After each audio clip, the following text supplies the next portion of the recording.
चीन और अमेरिका के बाद भारत दुनिया का तीसरा सबसे बड़ा कार्बन उत्सर्जन देश है। लेकिन भारत ने वर्ष 2070 तक नेट जीरो एमिशन का लक्ष्य भी तय किया है। तब भारत में एक थर्मल पावर प्लांट की पूरी दुनिया में खूब आलोचना हो रही है।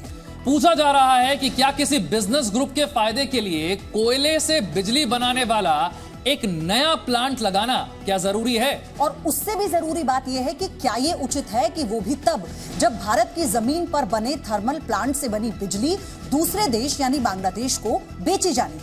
ये सवाल उठ रहा है। हम बात कर रहे हैं झारखंड के गोड्डा स्थित अडानी पावर प्लांट की। इसके लिए अडानी पावर लिमिटेड और बांग्लादेश पावर डेवलपमेंट बोर्ड के बीच औपचारिक करार हुआ है। इसकी पहल प्रधानमंत्री मोदी ने साल 2015 में अपने बांग्लादेश दौरे में की थी। भारत सरकार और बांग्लादेश के बीच हुए समझौते के तहत ये पावर प्लांट बनाया गया है। इस पावर प्लांट के निर्माण पर कुल 15,000 करोड़ रुपए की लागत आई है। 16 दिसंबर वर्ष 2022 को झारखंड के गोड्डा में बने इस थर्मल पावर प्लांट से पहले चरण में 800 मेगावाट बिजली का उत्पादन शुरू हो गया। पहले चरण में 800 मेगावाट का उत्पादन कर बांग्लादेश को बिजली पहुंचाई गई और इस पावर प्लांट से झारखंड सरकार को 25% बिजली मिलेगी। लेकिन इस पावर प्लांट पर कई सवाल उठ रहे हैं, खासकर ये कि क्या अडानी ग्रुप को फायदा पहुंचाने के लिए इस पावर प्लांट को मंजूरी दी गई है और क्या अडानी के इस पावर प्लांट के लिए स्थानीय लोगों से जबरदस्ती जमीन छीन ली गई है। 7 जून 2022 को Bangladesh working group on external debt और भारत स्थित ग्रोथ वॉच नामक संस्था ने एक रिपोर्ट जारी की थी। आपको बता दें, इस रिपोर्ट में आरोप है कि अडानी पावर ने इस पावर प्लांट की स्थापना के लिए झारखंड में किसानों को बिना उचित मुआवजा दिए जमीनें अधिग्रहित की हैं।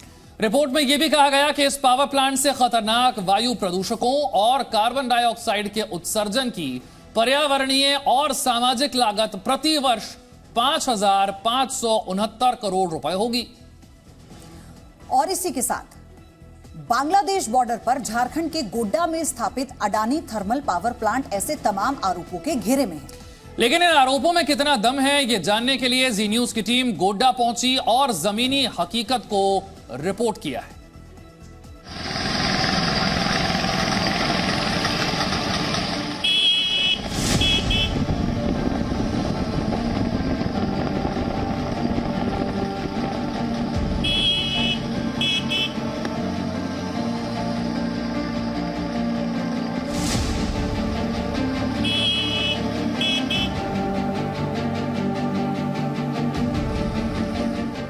अडानी ग्रुप ने गोड्डा जिले में इस पावर प्लांट की नींव रखी। इसके लिए लगभग 1200 एकड़ जमीन की जरूरत थी। इसमें से 567 एकड़ जमीन का सरकार के जरिए अधिग्रहण किया गया था।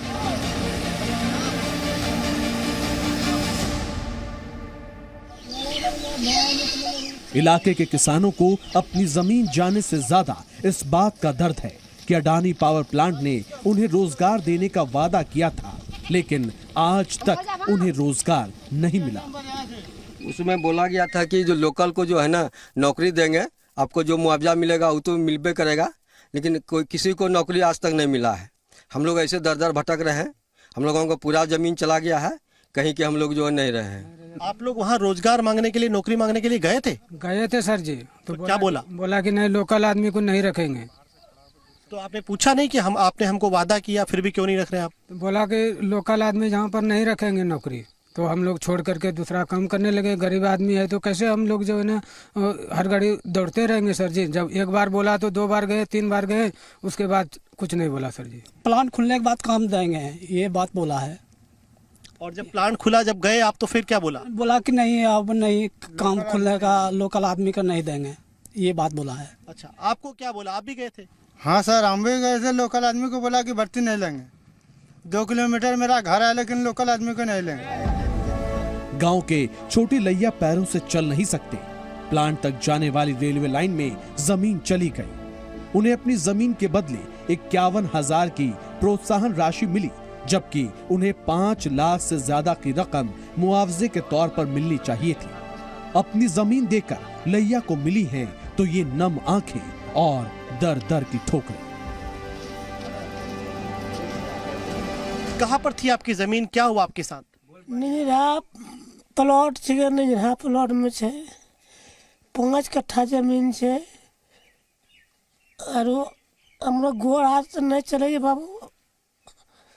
ये लगे हम मंगी चंगी कहने जो परिवार में खाए छिए, पैसा हमरा भी नहीं मिलो।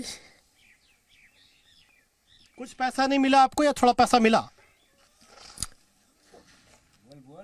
2 भाई मिलना चाहिए, 50 के 1000 करीब मिलना चाहिए और नहीं मिलना। तो कैसे गुजर बसर होता है? फिर पेट कैसे भरते हैं? कहाँ से लाते हैं खाने के लिए? अब क्या होता है? मांगी चंगी जो परिवार ने तब तो खाए। तो आपकी जमीन किसने ले ली? जमीन तो अडानी में चलो गलो जी। आपकी आंखों से आंसू बह रहे हैं। की करूँ, पैसा नहीं मिलेगी, भूखे मरेगी। इलाके के लोग अडानी मैनेजमेंट से बेहद खफा हैं। उन्हें प्लांट डलने से पहले बोला गया था कि जमीनों के अच्छे मुआवजे के साथ उन्हें हर घर से प्लांट में नौकरी दी जाएगी, स्वास्थ्य सेवाएं दी जाएंगी, अच्छी सड़कें बनेंगी, स्कूल होंगे, शौचालय होंगे और पीने का साफ पानी होगा। लेकिन ऐसा कुछ नहीं हुआ। इस एक्ट का टाइटल ही था transparency in acquisition, fair compensation and rehabilitation. मतलब आप कैसे उसको एक्वायर कर रहे हैं, उसमें ट्रांसपेरेंसी होना चाहिए। आप कितना कंपनसेशन दे रहे हैं, जो लैंडलेस लोग हैं, जो लैंडलेस हुए जो है अपनी ज़मीन छोड़कर, तो उनको रिहेबिलिटेट भी करने का इसमें प्रोविज़न है।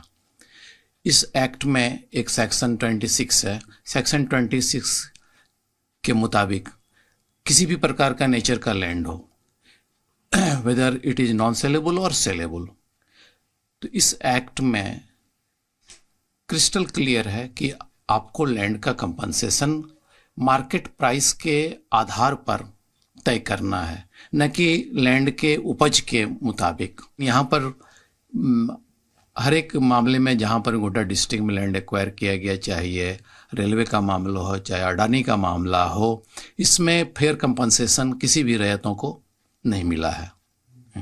अडानी के मामले में भी रैयतों को फेयर कंपनसेशन नहीं मिला।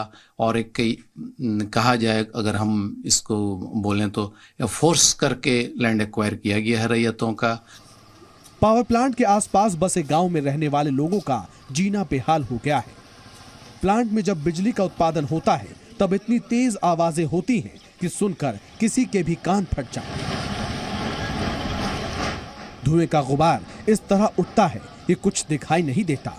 फसलों पर धूल और धुएं की मोटी परत चढ़ जाती है। फसलें बर्बाद हो रही हैं। गांव की जो ज़मीनें हैं वो यहाँ पर 750 एकड़ से ज़्यादा ज़मीनें यहाँ पर इन गांव वालों की ली है। और साथ ही इन्हें बेहद कम दाम में, यानी जो सर्किल रेट पहले हुआ करता था उस सर्किल रेट से काफ़ी कम दाम में यहाँ पर इनकी ज़मीनें ली गई हैं। जिस वक्त ज़मीनें ली गई थी तब ये कहा गया था कि इन्हें मुआवजे के साथ में नौकरी मिलेगी, साथ ही रोजगार के साथ और भी कई नए नए स्वास्थ्य की सुविधाएं होंगी, सड़कों की सुविधाएं होंगी, पानी होंगी। लेकिन ऐसा कुछ नहीं हुआ। साथ ही कई तरह की और भी समस्याएं हैं। यहाँ इतनी ज़्यादा आवाज़ होती है जिसकी वजह से लोगों के कान जो है पक चुके हैं। साथ ही उनकी जो फसलें हैं वहाँ पर लगातार डस्ट हो रहा है, जिससे फसलों की गुणवत्ता खराब हो रही है। सवाल सिर्फ गांव वालों के साथ धोखे का नहीं है। सवाल इस प्लांट के लिए गंगा नदी से पानी खींचने पर भी उठ रहा है कि गंगा जी में जो इसके इंटर बेसिन स्टेट्स हैं उनके कंजम्पशन के बाद अब पानी ही नहीं बच रहा है। अब इस पावर प्रोजेक्ट के साथ एक ही पक्ष में इनके बिंदु है कि बांग्लादेश और भारत दोनों का मिला जुला प्रोजेक्ट है। अब जो नए सवाल उठ रहे हैं कि बांग्लादेश को बहुत महंगी दर पर बिजली मिलेगी और बांग्लादेश को सस्ते स्रोत से बिजली उपलब्ध हो सकती है, तो ये सवाल तो बांग्लादेश के लोग उठाएंगे। परंतु गंगा जी के जल पर जो समझौता है उसमें भी इनको थोड़ा परिवर्तन करना चाहिए था कि जो अडानी का पावर प्लांट गंगा जल से हिस्सा ले रहा है वो भारत के हिस्से का पानी है कि बांग्लादेश के हिस्से का पानी है। अगर बांग्लादेश के हिस्से का पानी इसको माना जाएगा तो भारत अपने हिस्से के पानी का और दूसरा उपयोग कर सकता है। झारखंड सरकार पावर प्लांट में रोजगार नहीं दिए जाने को लेकर अडानी ग्रुप के इस पावर प्लांट की घेराबंदी कर रही है, तो बीजेपी राज्य सरकार को विकास में रोड़ा बता रही है। एक कहावत है, सैया भय कोतवाल तो डर काहे को। आप जिस उद्योगपति का नाम ले रहे हैं वो तो आज राष्ट्रीय नहीं अंतर्राष्ट्रीय ख्याति प्राप्त उद्योगपति हैं। इनकी चर्चा विदेशों में भी हो रही है। कैसे नंबर 1, नंबर 2 अमीर व्यक्ति बन गए। पिछले 6 सालों में जो आशातीत सफलता व्यवसाय के क्षेत्र में उनको मिली, उनका संबंध क्या है माननीय प्रधानमंत्री महोदय से, वो भी छुपा नहीं है। तो वो थोड़ा मुझे लगता है कि अपने पहुंच का गलत फायदा उठाती है ये कंपनी। वही लोग आरोप लगा रहे हैं जो विकास विरोधी हैं। आज अडानी के वहाँ प्लांट लगने से वहाँ की आर्थिक अर्थव्यवस्था ठीक हुई है, लोगों का रोजगार सृजन हुआ है, ये सच है। हमारी पिछली सरकार पारदर्शिता के साथ हर चीज़ों को जनता के सामने में रख करके जनता के हित में काम किया है। ये वही लोग आरोप लगा रहे हैं जो लगातार इस राज्य में लूटपाट का खंड बना करके झारखंड बनाने का काम किया है। गोड्डा का अडानी पावर प्लांट शुरू होने से पहले ही विवादों में घिर चुका है। सवाल पूछा जा रहा है कि इस पावर प्लांट से बांग्लादेश को बिजली मिलेगी, अडानी ग्रुप को मुनाफा मिलेगा, लेकिन झारखंड को क्या मिलेगा, भारत को क्या मिलेगा? ऊपर से प्रदूषण और गंगा के पानी की खपत का खामियाजा भुगतना पड़ेगा, वो अलग। पुष्पेंद्र वैद्य, गोड्डा, झारखंड, जी मीडिया। गोड्डा में अडानी पावर प्लांट को लेकर सवाल सिर्फ इसके लिए जमीन अधिग्रहण पर ही नहीं उठ रहे, वहां स्थानीय लोगों से जो वादे किए गए थे वो भी पूरे नहीं हुए। और इन सबसे बढ़कर इस थर्मल पावर प्लांट की कीमत पर तो कोई भी सवाल नहीं उठा रहा। और यहां कीमत से हमारा मतलब इससे अडानी पावर को होने वाले मुनाफे से नहीं है, बल्कि इस थर्मल पावर प्लांट से पर्यावरण को होने वाले नुकसान से है। जानकारी के मुताबिक गोड्डा के इस पावर प्लांट में एक दिन में 1800 टन कोयला जलेगा। इससे 900 फीट लंबा धुआं 8 मील तक प्रदूषण फैलाएगा। थर्मल पावर प्लांट में पानी की बहुत ज्यादा जरूरत होती है। गोड्डा पावर प्लांट में 36 मिलियन क्यूबिक लीटर पानी की जरूरत हर दिन होती है। आरोप तो यह भी है कि इस पावर प्लांट के लिए स्थानीय नदी से पानी लेने की बात कही गई थी, लेकिन बाद में 100 किलोमीटर दूर गंगा नदी से पानी लाकर इस पावर प्लांट में इस्तेमाल किया जा रहा है। पर्यावरणविद चेतावनी दे रहे हैं कि आने वाले दिनों में इस इलाके में प्रदूषण का स्तर इतना बढ़ जाएगा कि यहां सांस लेना भी दूभर होगा। एक तरफ तो माइनिंग खराब कर रहा है और दूसरी तरफ हम अपना कोयला को जला करके धुआं भी दे रहे हैं, तो ये दोहरी खराबी हो रही है। तो ये जो धुआं छोड़ेगा और जो इससे गैसेस निकलेगा, जो इससे फ्लैश निकलेगा, उससे एनवायरनमेंट बहुत प्रभावित होगा, खास करके मिट्टी, हवा, पानी तीनों, जो कि हम लोग के लिए ज़रूरी है।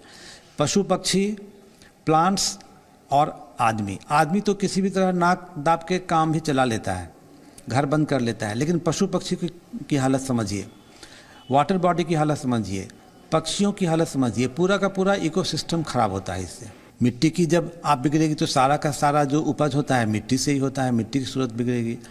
पानी की समस्या यहाँ पहले से है, 10-10 मीटर यहाँ का लेवल चला गया है, तो जब पानी निकाल के या जैसे भी काम करेगा, पानी की तो बहुत ह्यूज अमाउंट में ज़रूरत होती है थर्मल पावर में, तो पानी की समस्या होगी। जितना नीचे से पानी निकाला जाएगा उतना अधिक उसमें हेवी मेटल्स आएगा, तो स्वास्थ्य की समस्या होगी। जिस हेवी मेटल का आप नाम ले लीजिए, क्रोमियम है, कैडमियम है, मैंगनीज है, आयरन है, जिंक है, ये सारा का सारा एक खास कंसंट्रेशन तक ही, एक खास सांद्रता तक ही हम लोगों को कुछ खराबी नहीं करेगा। लेकिन जैसे ही कंसंट्रेशन बढ़ता है, पार्ट पर मिलियन कंसंट्रेशन जैसे ही बढ़ जाएगा किसी भी हैवी मेटल का, वो हमारे फेफड़ा को बहुत सारे चीज़ कैंसरस होते हैं, स्किन प्रॉब्लम करेगा, आई इरिटेशन होगा, निमोनिया होगा, बहुत सारी बीमारियां उससे रिलेट करती हैं जो कि हैवी मेटल से हो सकती हैं। जब भारत ने वर्ष 2030 तक अक्षय ऊर्जा के स्रोतों से आधी बिजली की जरूरतों को पूरा करने का लक्ष्य रखा है, ऐसे में रिन्यूएबल एनर्जी को बढ़ावा देने के बजाय ऐसे थर्मल पावर प्लांट्स लगाना कहां तक उचित है, वो भी दूसरे देश की बिजली जरूरत को पूरा करने के लिए। भले ही झारखंड सरकार को इस थर्मल पावर प्लांट से बनने वाली 25% बिजली देने का वादा किया गया है, लेकिन इस पावर प्लांट से पर्यावरण को होने वाले 100% नुकसान भी झारखंड को ही झेलना है। तो आखिर इस पावर प्लांट से किसको फायदा है? दिसंबर 2022 में अमेरिका के मशहूर अखबार वॉशिंगटन पोस्ट ने अपनी एक ऑनलाइन रिपोर्ट में अडानी ग्रुप के इस प्रोजेक्ट पर सवाल उठाए थे। रिपोर्ट में यह कहा गया कि भारत एक तरफ तो प्रदूषण फैलाने वाले कोल बेस्ड प्लांट के बजाय ग्रीन एनर्जी की हिस्सेदारी बढ़ाने का लक्ष्य रखा है, लेकिन दूसरी तरफ अडानी के एक गैर जरूरी पावर प्लांट को मंजूरी दे दी गई, जिससे कुछ ही भारतीयों को फायदा होगा। वॉशिंगटन पोस्ट ने अपनी रिपोर्ट में यह दावा किया कि पावर प्लांट के पर्यावरण पर पड़ने वाले असर को नजरअंदाज कर सरकार ने उसे मंजूरी दी, जिसका फायदा गौतम अडानी को होगा। वॉशिंगटन पोस्ट ने अपनी रिपोर्ट में यह भी कहा कि अडानी ग्रुप की कमाई में 60% से ज्यादा कोयले पर आधारित बिजनेसों से आता है और इनमें कोयले से चलने वाले 4 पावर प्लांट, कोयले की 18 खदानें और कोयले से जुड़े अन्य ऑपरेशन शामिल हैं। वॉशिंगटन पोस्ट में छपी रिपोर्ट के दावे में हमने आपको यह बताया कि गोड्डा में अडानी पावर के थर्मल पावर प्लांट के आसपास रहने वाले स्थानीय निवासियों की बातें हमने आपको विस्तार से सुनाई और इस पावर प्लांट से पर्यावरण को होने वाले नुकसान को लेकर एक्सपर्ट्स की चिंताएं क्या हैं, ये भी हमने आपको बता दिया। हमने इसको लेकर अडानी पावर का एक पक्ष जानना भी चाहा। जी मीडिया ने अडानी ग्रुप से संपर्क किया और गोड्डा पावर प्लांट को लेकर सवालों की एक लिस्ट थी जो उन्हें ईमेल भी हमने कर दी। अडानी ग्रुप ने कहा कि वो हमें आज जवाब देंगे, तो अब हमें जवाब मिलेगा, इसका इंतजार है, तो जवाब भी हम आपको विस्तार से बताएंगे। लेकिन सवाल तो झारखंड सरकार पर भी है। आखिर नियमों की अनदेखी के बावजूद अडानी पावर प्लांट कैसे चालू हो गया? इस सवाल के जवाब में झारखंड के पेयजल एवं स्वच्छता मंत्री मिथिलेश ठाकुर गोड्डा क्या सफाई दे रहे हैं, अब आप ये सुनिए। पिछली सरकार जो रघुवर दास जी के नेतृत्व में यहाँ चली 5 वर्ष, वो पूरी तरह से एक स्वतंत्र रूप से अपना फैसला नहीं ले पाती थी। वो केंद्र के इशारे पर, केंद्र से जैसा निर्देश उन्हें मिलता था उस अनुरूप वो फैसले लेती थी और उसी का ये परिणाम है कि अडानी का पावर प्लांट यहाँ लगाने की उन्हें अनुमति मिली और उस समय कोई ख्याल नहीं रखा गया कि यहाँ की हमारे लोग विस्थापित होंगे, हमारी जमीन जाएगी, हमारा क्षेत्र प्रदूषित होगा, हमारा राज्य प्रदूषित होगा और हमारे राज्य को किसी तरह का, हमारे राज्यवासियों को किसी तरह का कोई उसका लाभ नहीं मिलेगा। ये पूरी बिजली बांग्लादेश को बेचेंगे। तो ऐसे ऐसे काम अनेकों उदाहरण हैं, ऐसे ऐसे कारनामे बहुत सारे हैं केंद्र सरकार के द्वारा ऐसे कारनामे किए गए हैं कि यहीं नहीं विदेशों में भी, जैसा कि हम लोग देखते हैं मीडिया के माध्यम से कि जहाँ जहाँ गए माननीय प्रधानमंत्री मोदी जी जिन देशों का दौरा किए और उसके बाद तुरंत बाद अडानी जी का बड़ा डील उस देशों में हुआ, तो ये तो सर्वविदित है। अब प्रदूषण भी फैला रहा है, रोजगार भी नहीं दे रहा है, यहाँ से बिजली ले जाके दूसरी जगह बिजली का भी खपत हो रही है। अब उनको क्या कहेंगे जिन्होंने 1 लाख करोड़ रुपया इस देश के गरीब लोगों का बर्बाद कर दिया। LIC का पैसा, SBI का पैसा, और जो देश के माननीय प्रधानमंत्री कहते थे कि मैं चौकीदार हूँ और हम 1 रुपया नहीं ले जाने देंगे, एक बार में 1 लाख करोड़ रुपया बर्बाद हुआ। लेकिन देश के प्रधानमंत्री जी ने लोकसभा में एक बार भी इसको लेकर देश से माफी मांगने का काम नहीं किया। और इसी के साथ वक्त छोटे से ब्रेक का है और आगे आपको दिखाएंगे 9 की न्यूज।